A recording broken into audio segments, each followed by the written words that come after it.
Oi, estamos aqui na Casa Holtz, um espaço maravilhoso no coração de Porto Alegre, para bater um papo bem legal sobre empreendedorismo, desafios e muita coragem.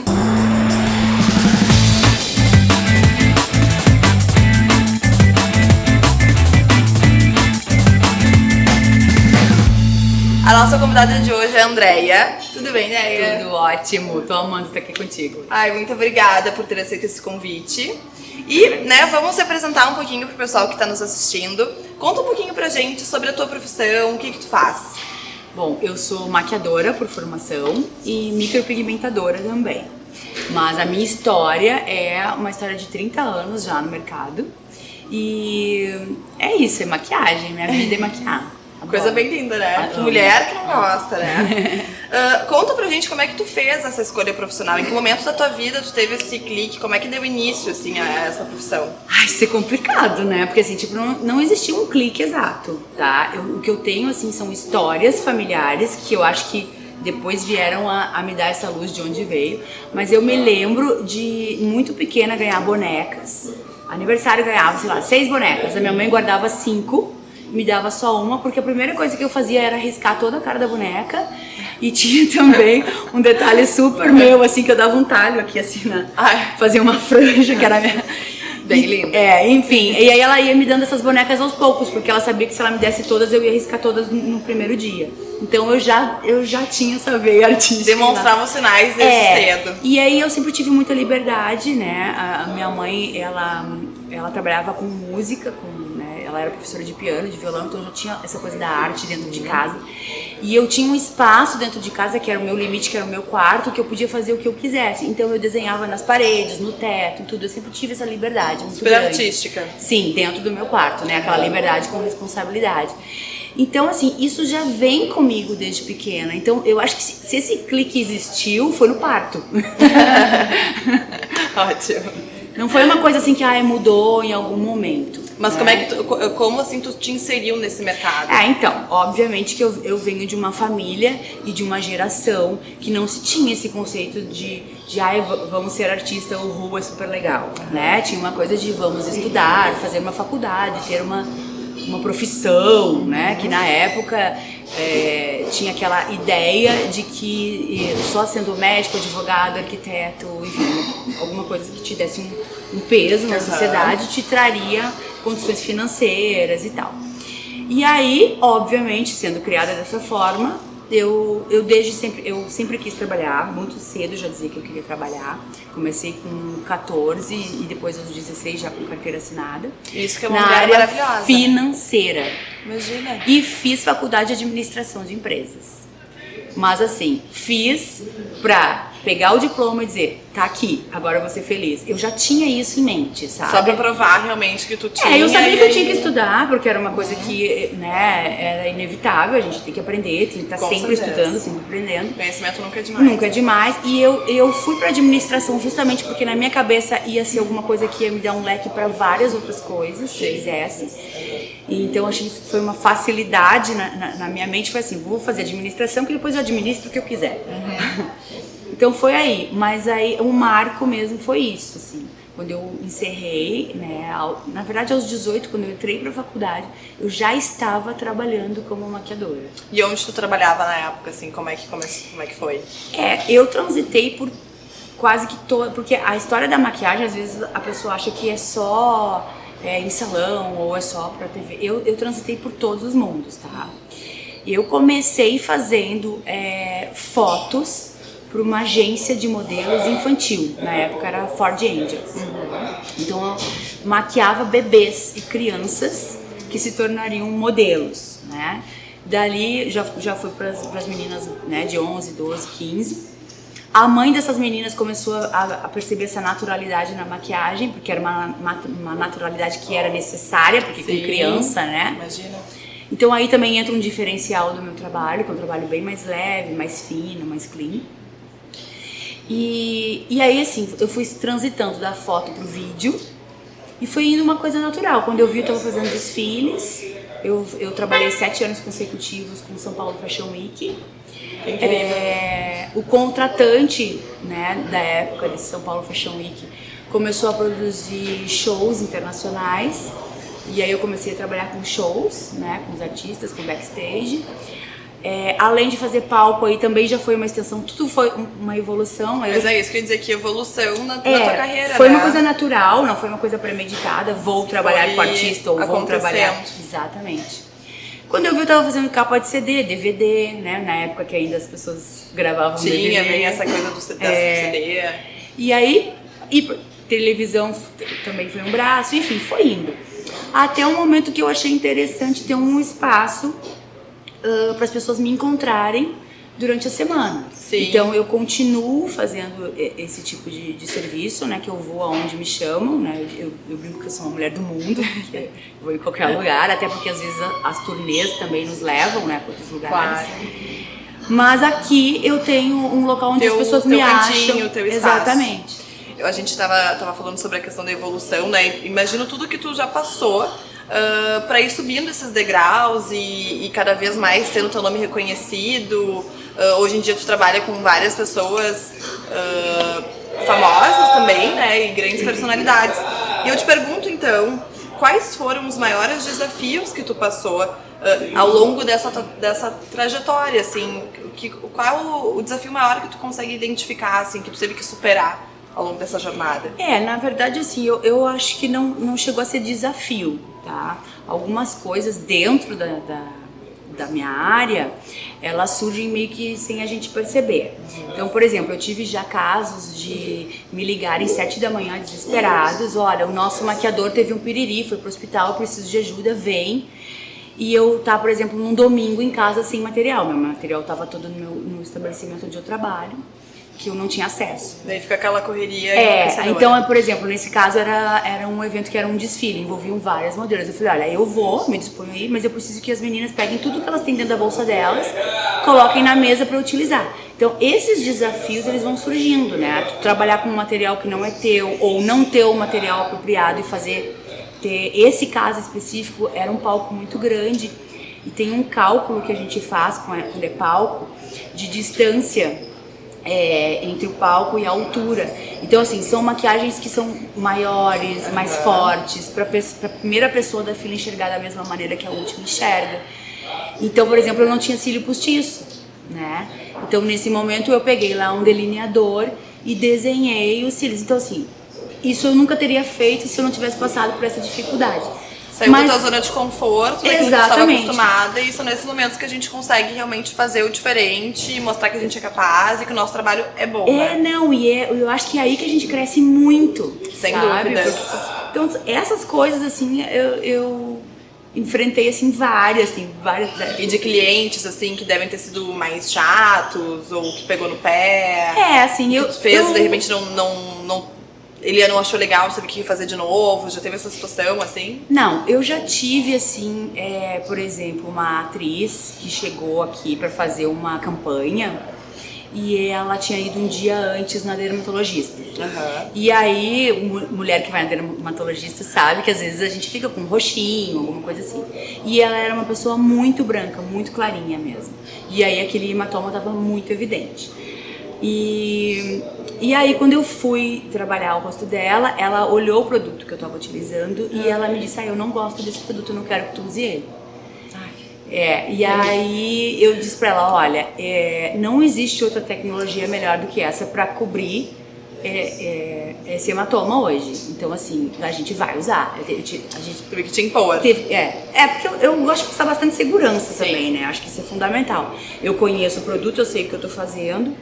Então, eu acho que isso cabe, se é uma dica que tem que dar para as pessoas estudarem, buscar, porque a gente está numa era... Serem referência, né, daquilo que faz. O que a gente... Esse momento, esse movimento de agora, né, que eu faço parte, mas que eu não comecei nele, as pessoas são muito da internet, né?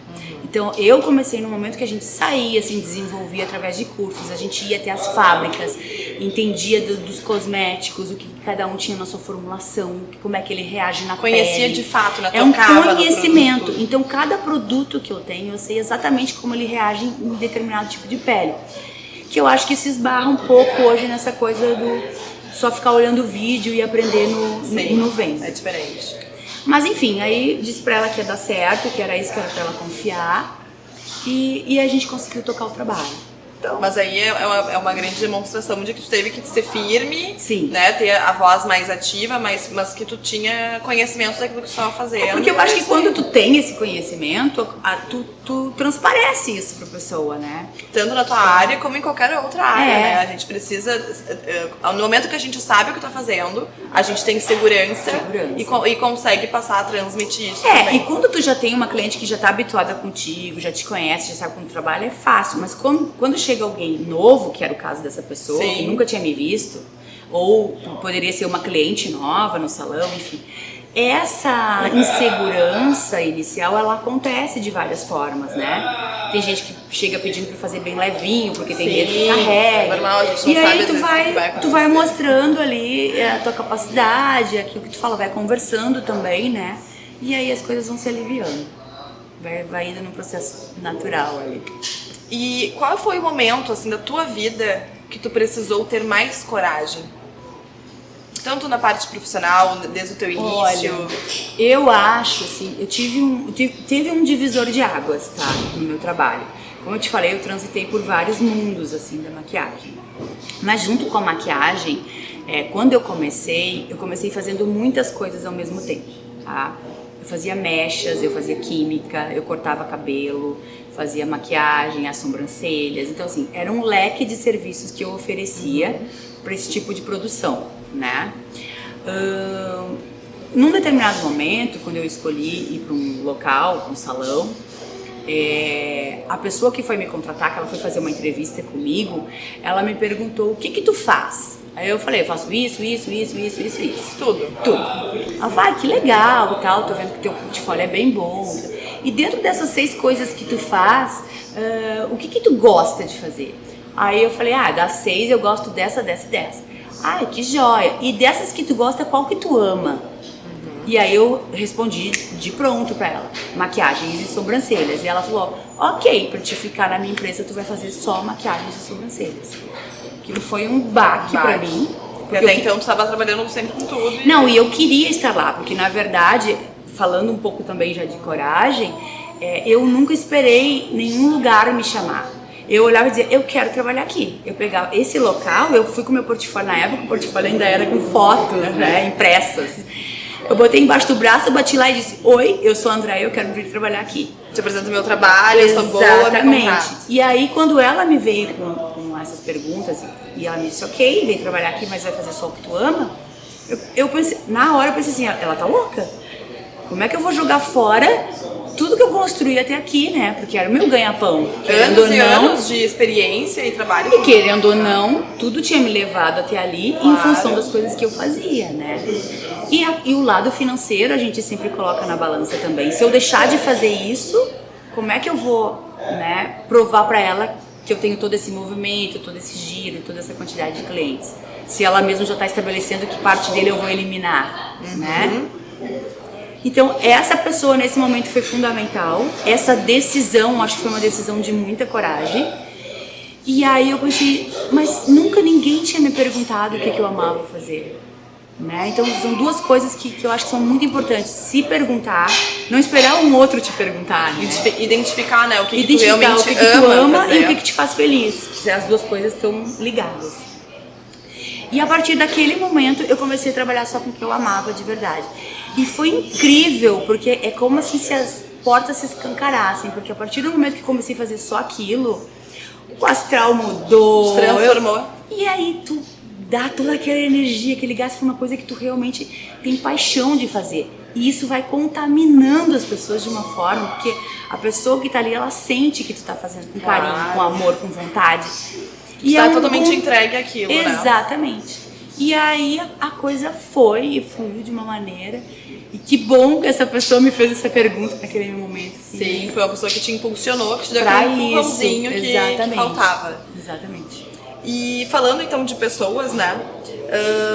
Em quem você se inspira para ter coragem? Afinal de contas, a gente sabe que a coragem é contagiante. Então, com certeza, essa foi uma das pessoas que te encorajou. Mas qual é a pessoa, assim, que te inspira? Tu vai me emocionar aqui, tá? Ai, meu olho vai encher d'água. Então, eu tenho duas grandes inspirações, que são os meus pais, né? O meu pai tem uma história de vida muito linda, muito difícil, mas muito linda também. E ele é um homem que perdeu mãe muito cedo, aos 5 anos de idade já tinha que estar trabalhando em oficina mecânica. E ele passou muitas dificuldades, casou muito cedo com a minha mãe, trouxe minha mãe aqui pro sul também, muito jovem, ela tinha 16 anos quando eles casaram, ela veio pra cá sem apoio de família nem ninguém. Aos 18 já teve os 2 filhos, eu e meu irmão. E meu pai começou a trabalhar na área farmacêutica, viajar o Brasil inteiro, então ela ficou aqui aos 18 anos com 2 bebês, sozinhas, numa época que não existia nem fralda descartável. Mas enfim, passamos por altos e baixos, né, ao longo da vida, e ele sempre foi um homem muito guerreiro, assim, e tal. E ele sempre teve um olhar muito positivo sobre as coisas.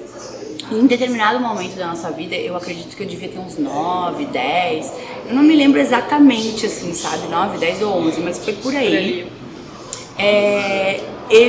A empresa que ele estava faliu e teve que começar tudo do zero. E a gente, como criança naquela idade, a gente não tinha essa percepção de que eles não estavam bem financeiramente, né? Mas a gente tinha um reflexo disso, que era ir pra escola. E aí todos os dias eu levava pão com salsicha e água na lancheira. E aí criança, né? Sabe como é que é criança? Chega uma hora, a criança pergunta: escuta, mas por que tu só traz pão com salsicha pra comer, né? E tal. E eu fiquei com aquilo na cabeça. Não sei, eu gosto de pão com salsicha. Mas cheguei em casa e perguntei pra minha mãe: mãe, por que eu como só pão com salsicha todos os dias? Meus colegas levam outras coisas, ou então levam dinheiro pra comprar merenda e tal. Aí minha mãe virou pra mim e falou assim: minha filha, eu tenho que te contar uma coisa que é muito importante. Os pais das outras crianças, eles só deixam elas comerem cachorro-quente em festa de aniversário. Vocês são muito privilegiados, porque vocês comem cachorro-quente todos os dias. E eu, achei aquela resposta maravilhosa. E eu já voltei na escola pro dia seguinte com o peito estufado, né? Tipo, minha mãe é o máximo. Eu como cachorro-quente todos os dias. Passado mais um pouco, um outro menino me perguntou por que eu só tomava água. Por que eu não tomava refrigerante, nem suco, nem nada. Volto eu pra casa e pergunto pro meu pai, que é esse cara que já ralou muito. E aí ele disse assim: olha, minha filha, o que eu vou te dizer hoje, tu não vai poder contar pros teus amigos quando tu chegar na escola.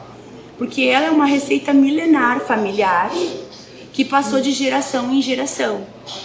E essa água não é uma água simplesmente. Essa água é uma água cristalina.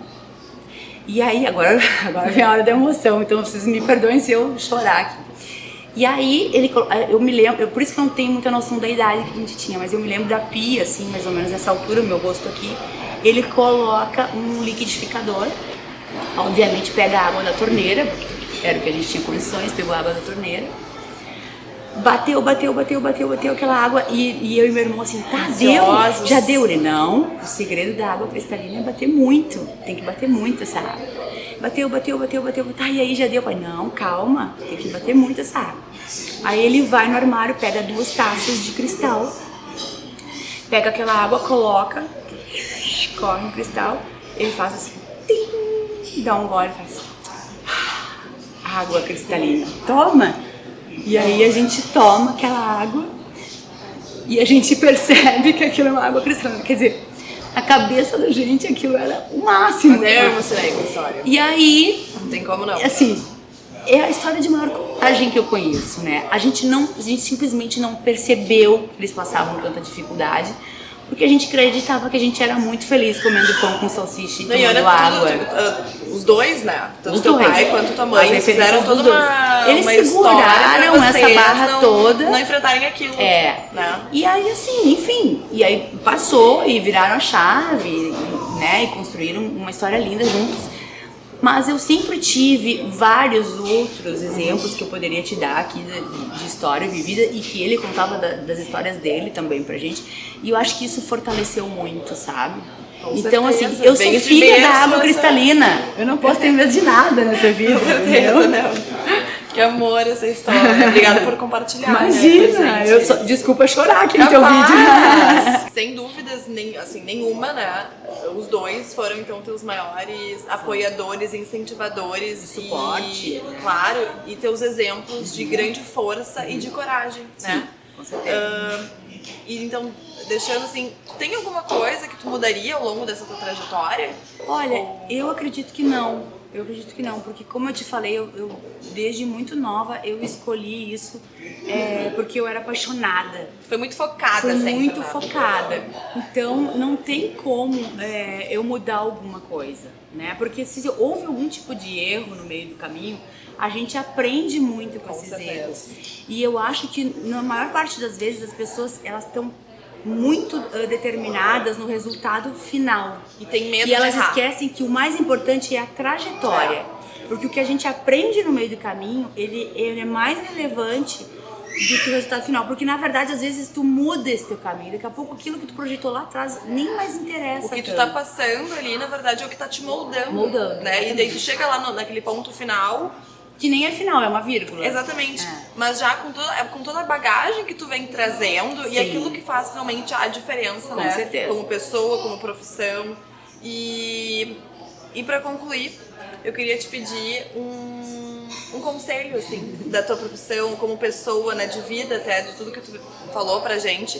O que tu deixaria aqui, gente, assim, de conselho? É aquele conselho meio clichê para as pessoas não desistirem. Mas fala mesmo. Não desistam, porque assim, a realização do que tu faz com amor, ela é infinitamente maior do que qualquer outra coisa. E se tu tá preocupado com a grana, ela vai vir. Primeiro porque foca no que quando tu ama, faz né? o que tu ama, vem, porque é uma coisa de energia mesmo, né? Tu dá o teu melhor quando tu ama. E aí é óbvio que tu recebe o melhor de volta. Então, não tenha medo, se joga e vai atrás do que tu quer fazer. Dá pra ver, assim, no olhar dela, que ela é realmente apaixonada, encantada com o que ela faz. E isso é uma coisa que todo mundo que tá à tua volta percebe isso. Então, espero que muito, sim. Com certeza. E esse é um dos motivos pelo qual tu tá aqui, sentadinha aqui, passando toda a tua experiência pra gente. Eu Foi te muito agradeço bom. Obrigada, adorei. por compartilhar tudo com a gente aqui. Obrigada. Beijo e Obrigada. até a próxima.